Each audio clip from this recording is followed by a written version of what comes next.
this is deception guys. Mag-ingat kayo sa mga manloloko, no? Kasi kapag naloko kayo, magkakaroon kayo ng conflict with another person. Etong manloloko na to guys, this is kakilala nyo. I'm sensing na kakilala nyo to. Somebody na parang minamatsyagan ka very closely. Ibig sabihin, minamatsyagan yung bawat kilos mo. Parang CCTV. Parang CCTV na palagi kang ini-stalk, minamatsyagan ka, mga kapiksian kapag nakatalikod ka or kapag ka less aware ka, doon ka sasaksakin patalikod nitong person na to. Ibig sabihin, betrayal, traidor, mga kapiksi.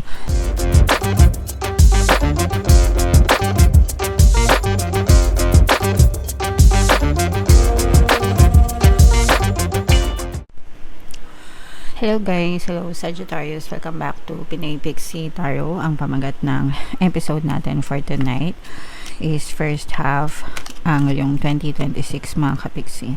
So from January to June para sa Sagittarius Sun, Moon, Rising sign and Venus. Unahin natin tong deck na to guys. Ito yung mga angel messages para sa inyo mga kapiksi. So ito guys, magandang mensahe ito kasi unang-una, pagsamahin natin ito guys, no? Ibig sabihin nito, nakaka-move on na kayo mula sa pagiging broken-hearted nyo mga kapiksi. Or kung ano man yung, kung meron kayong mga emotional pain, mga attachments sa inyong past circumstances. Ibig sabihin dun sa mga pinagdaanan nyo sa buhay nyo guys, no? Mas magiging ma-okay yung lagay nyo ngayon simula ngayong first half ng 2026. Mararamdaman nyo na parang unti-unti na naghihilam yung mga sugat nyo and mas madali na para sa inyo yung mga bagay-bagay. Mas nakaka-move on na kayo guys. And yung pag-move on naman guys, it takes time mga kapiksi. Sometimes it takes only days, weeks, months, pero sa iba talagang it takes years, depende sa degree or lalim ng mga sugat na natamasan nyo or na-experience nyo sa buhay guys. Pero basta wag lang kayong susuko mga kapiksi, okay? And palagi lang kayong mag-focus sa sarili nyo. Meron tayong Ho'oponopono and self-love na subliminal dito sa ating channel guys. Ginawa ko talaga yon para pakinggan nyo, para makatulong sa inyong recovery mga kapiksi, okay? So pakinggan nyo yun guys. And ito naman mga kapiksi, ibig sabihin nito for some of you, maaaring may mga dumating na mga magagandang kontrata sa inyo, no? Kung kayo ay may mga ina-apply ng mga trabaho, may mga pending na applications, kahit anong application yan, job application, loan application, business application, or whatever guys. Magiging pabor yung mga resulta sa inyo and magiging ma-okay yung mga negotiations nyo. Pwedeng may mga malalaking kontrata din kung meron kayong mga projects or mga kliyente na nililigawan mga kapiksi. Magiging pabor sa inyo yung resulta. So always affirm guys, no? Everything is always working out in my favor. Palagi nyo yung i-affirm yan guys para talaga maging favorable sa inyo yung resulta ng mga sitwasyon guys, okay? So yan yung mga angel messages for you Sagittarius. Ito naman guys, yung energy surrounding your situation pagdating sa love guys. So tingnan natin. Wow, so for some of you may mga magpapahaging, may mga nagkakagusto sa inyo mga kapiksi sa romantic love, no? So syempre para sa mga single ito guys, although kahit na in a relationship na kayo or may mga jowa na kayo, pwedeng may nagkakagusto pa rin sa inyo, pero huwag nyo nang pansinin guys, no? Syempre excuse me, huwag nyo nang bigyan ng sakit ng ulo yung sarili nyo. In short, kung taken na kayo guys, huwag na kayo lumandi sa iba at huwag na rin kayo magpalandi mga kapiksi, okay? Be loyal sa inyong mga partner, a specific person. And sa mga single guys, no, na nag-aantay ng love, ayan, so parating na yan inyong mga Prince Charming, yung inyong mga prinsesa. Another message guys, ito naman for some of you, maaaring nagkakaroon ng emotional gap, physical gap, pero yung iba sa inyo parang hindi pa ready, no? Hindi pa ready na maghiwalay or makipaghiwalay. dun sa person, guys. So, nandun pa yung hinahabol-habol nyo pa yung person, inaamo-amo nyo pa. Pwede magka-reverse, guys, yung sitwasyon pagdating sa love, no? Pwedeng reverse yan palagi.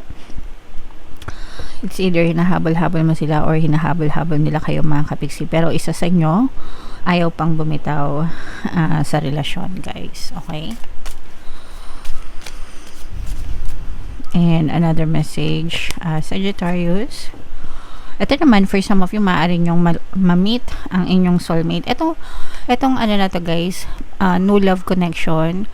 Pwedeng sila din ay soulmate nyo, mga kapiksi. O kaya naman, kung kayo ay currently in a relationship, yung person of interest mo, pwedeng siya na pwedeng soulmate mo siya, kapiksi. Okay? So, pero syempre, guys, kahit naman soulmate, nag-aaway pa rin, no? Mas matibay lang yung connection kapag soulmates, pero hindi naman yan absuelto sa mga pag-aaway. Alright, so comment down below, Sagittarius, if feeling nyo nakaresonate kayo dyan. So, shuffle natin to, guys. Hanapin natin yung energy nyo. Habang sinashuffle ko to, panoorin nyo muna yung video natin regarding sa ating paano mag-manifest ng abundance video course. Kapiksi, sawa ka na ba sa mga struggles at hirap sa buhay mo? Masipag ka ba at masikap sa buhay ngunit hindi ka pa rin umaasenso? Ilang beses ka na bang nag-attempt magnegosyo at mag-invest pero palagi ka pa rin nalulugi?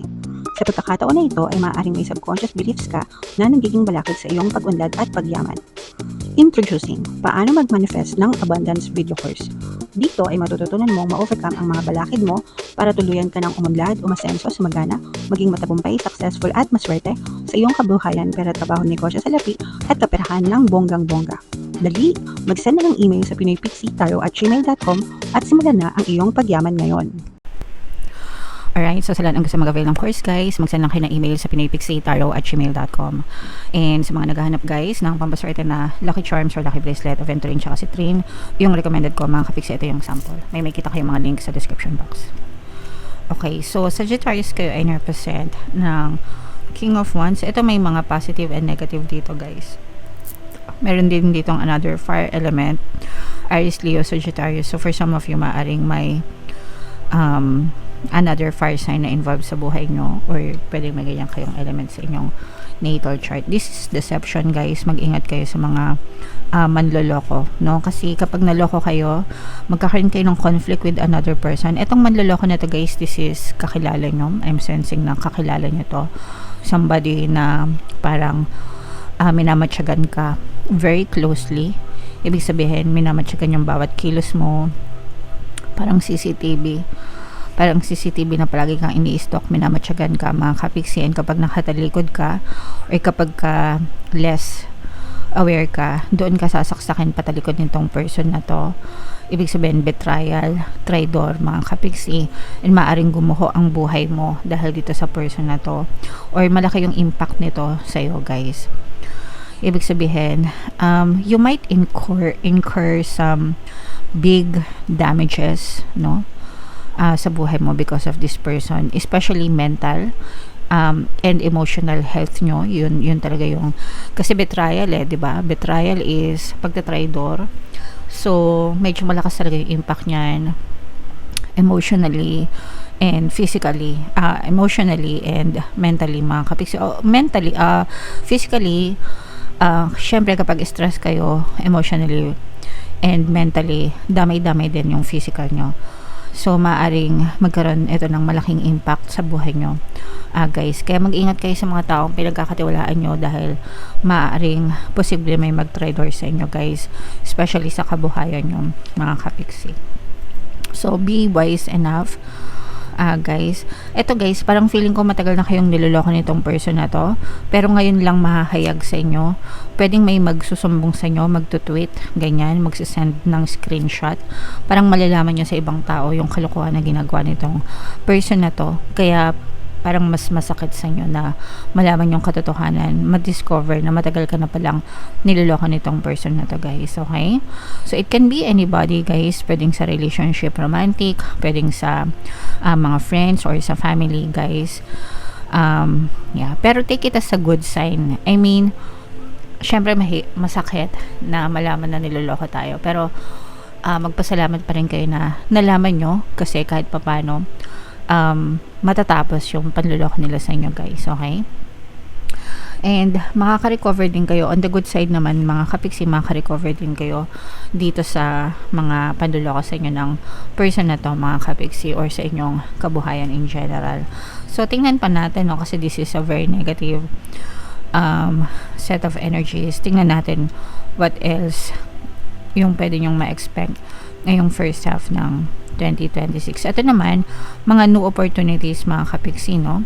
So, may mga opportunities na pwedeng dumating sa inyo pagdating sa investment, negosyo, or any source of income na pwede nyong palaguin, mga kapiksi. Yung iba sa inyo, feeling ko, mas magiging masinop kayo sa pera ngayong first half. Parang mas magiging mindful kayo sa mga gastos nyo, mas magiging masinop kayo, and mas magbabudget kayo. Mas maganda talaga may plano, guys, especially pagdating sa pera. Mas maganda na sinusulat nyo para, or tinatrack nyo digitally, whatever, kung di kayo fan ng pagsusulat. Alam nyo ba na ang pagsusulat ay nakaka-less ng risk ng dementia? So, magsulat kayo, mga kapiksi. Anyway, so, yeah. Yung iba sa inyo, parang mas magiging aware na kayo sa pagbabudget nyo, guys. And eto nga, may mga opportunities na pwede kayong explore pagdating sa pagkakakitaan. And sa love naman, guys, eto nga yung sabi natin sa inyo na for some of you, maaaring may makilala kayo na person na magkagusto sa inyo, guys. And, eto, soulmates energy yung nakita din natin. So, maaaring magkaroon yung person nyo of interest. Kung meron na kayong person right now, pwedeng siya na yung soulmate mo. Or kung merong bagong dadating, maaaring siya na yung soulmate nyo, mga kapiksi. Okay? Alright. So, what else? Ito naman, guys, is etong broken heart na to, guys, ito yung resulta ng ng panluloko sa inyo ng ibang tao. Hindi ko to nararamdaman na romantic relationship, kasi sa romantic relationship maganda yung energy nyo. Ito yung betrayal ng ibang tao, no? Pwedeng kaibigan, kakilala, kasamaan sa trabaho, even kapamilya, mga kapiksi. So, ito yung reason kung bakit feeling nyo mabobroken heart kayo, guys, dahil sa panloloko, deception ng ibang tao. Although yung iba sa inyo naka-move on na, pwedeng bago ito, mga kapiksi, no? Kumbaga bagong panloloko, guys, or yeah, pwedeng unrelated ito dito, guys, no? But just be careful, guys, kasi may mga positive and may mga negative energy. Pero ang malakas talaga sa inyo is yung energy ng deception ngayong first half ng 2026. Okay? So, mag-ingat na lang kayo, guys. And kung hindi kayo masyadong naka-resonate dito, pwede nyo panoorin yung 2026 kapalaran natin, no? Yun naman ay for the entire year. So, pwede nyo ibangga dito. Or kung na-pick up nyo yung magandang energy doon kayo mag-focus, guys. Okay? Alright. So, comment down below if naka-resonate kayo, guys. Ito yung ating 2026 kapalaran. Ito naman yung ating success stories ng paano mag-manifest ng abundance video course. Click here to subscribe, guys. Thank you for liking, sharing, and subscribing. See you next time. I love you all. Have a nice day. Bye-bye.